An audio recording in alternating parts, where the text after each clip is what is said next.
காஷ்மீர்ல ஒரு ஆசிஃபாங்கிற குழந்தைய பாலியல் தொந்தரவுக்கு உட்படுத்தப்பட்டு கொலை செய்யப்பட்டுச்சு. அந்த சமயத்தில் அந்த குற்றவாளிகளுக்கு ஆதரவா அந்த பகுதியில் இருக்கக்கூடிய பிஜேபி எம்எல்ஏக்கள் பேரணி போனாங்க.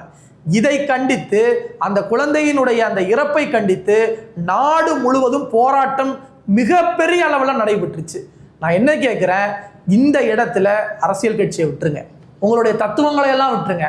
மனிதாபிமானம் இருக்கக்கூடியவர்கள் நாடு முழுவதும் இருந்து இது ஒரு அநீதி, இது கண்டிக்கத்தக்கதுன்னு மனிதாபிமானம் இருக்கக்கூடிய பலரும் குரல் எழுப்பிய காலகட்டத்தில் விஜய் கிட்ட இருந்து ஒரு அறிவிப்பு, ஒரு கருத்து, ஒரு எதிர்ப்பு. சரி, எதிர்க்கத்தான் உங்களுக்கு துணிச்சல் இல்லை, பிஜேபியை எதிர்த்து பேசுறதுக்கு உங்களுக்கு துணிச்சல் இல்லை, தைரியம் இல்லை, பரவாயில்ல. அந்த குழந்தையினுடைய மரணத்திலாவது அந்த குழந்தைக்கு ஆதரவா ஒரு ட்வீட்டு.